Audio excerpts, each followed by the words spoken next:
ಈಗ ನಾನು ಸರ್ಕಾರಕ್ಕೆ ಯಾಕೆಂತ ಹೇಳಿದ್ರೆ ಮೋದಿ ಬಹಳ ಸ್ಪಷ್ಟವಾಗಿ ನಾವು ಮೊನ್ನೆ ಹೇಳಿದ್ದೇವೆ, ಈ ಸದನ ನಡೆಯುವುದು ಅದು ಮಂತ್ರಿಗಳಿಗಾಗಿ ಅಲ್ಲ, ಅದು ಶಾಸಕರಿಗೆ ಬೇಕಾಗಿ ನಡೆಸುವಂತ ಅಧಿವೇಶನ. ಯಾಕೆ ನೀವು ಮಂತ್ರಿಗೆ ಯಾವಾಗ ಬೇಕು ಚರ್ಚೆ ಮಾಡ್ತೀವಿ.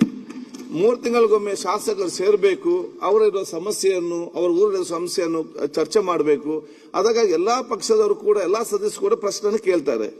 ಎಲ್ಲರಿಗೂ ಕೂಡ ಸ್ಟಾರ್ ಕ್ವಶನ್ ಆಗುದಿಲ್ಲ. ದಿವಸ 15 ಮಾತ್ರ ಆಗುವಂತದ್ದು,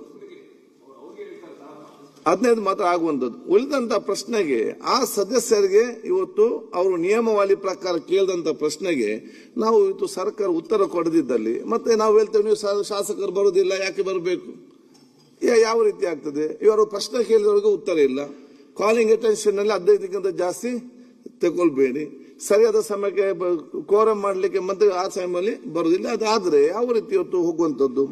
ಆದ್ರೆ ಮೊನ್ನೆ ಕೂಡ ಇದನ್ನು ನಾನು ಇವತ್ತು 2 ಸಲ ಬಹಳ ಗಂಭೀರತೆಯಿಂದ ಇರಬೇಕನ್ನು ನಾನು ಕೂಡ ಇದರ ಬಗ್ಗೆ ಚರ್ಚೆ ಮಾಡಿ ಸ್ಪಷ್ಟ ಆದೇಶ ಕೂಡ ಈ ಪೀಠದಿಂದ ಸತತವಾಗಿ 3 ಬಾರಿ ಇದನ್ನು ನಾನು 4 ಬಾರಿ, ಇವತ್ತು 5ನೇ ಬೇಡ ಅದೇ ಏನು ಸುಧಾರಣೆ ಇವತ್ತು ಕಾಣುವಂತ ಪರಿಸ್ಥಿತಿಯಲ್ಲಿ ನನಗೆ ಕಾಣುದಿಲ್ಲ.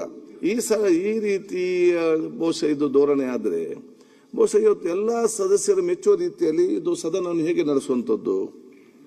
ಆದ ಕಾರಣ ಬಹುಶಃ ಆಗಿಲ್ಲ. ನಾನು ಕೇಳಿದೆ ಅಂತ ಹೇಳಿದ್ರೆ, ಆದ ಕಾರಣ ಇವತ್ತು ಈ ಸಂಬಂಧಪಟ್ಟ ಮಂತ್ರಿಗಳು ಮತ್ತು ಸೆಕ್ರೆಟರಿಗಳು ಬಂದು ಕೂತ್ಕೊಂಡು ಏನು ಸಮಸ್ಯೆ ಯಾಕೆ ಆಗಿದೆ ಆ ಕೊಡ್ತಂದು ಹೇಳುವ ತನಕ ಕೂಡ ನಾನು ಸದನ ನಡೆಸುವುದಿಲ್ಲ, ನಾನು ಎಜೆಂಟ್ ಮಾಡ್ತೇನೆ.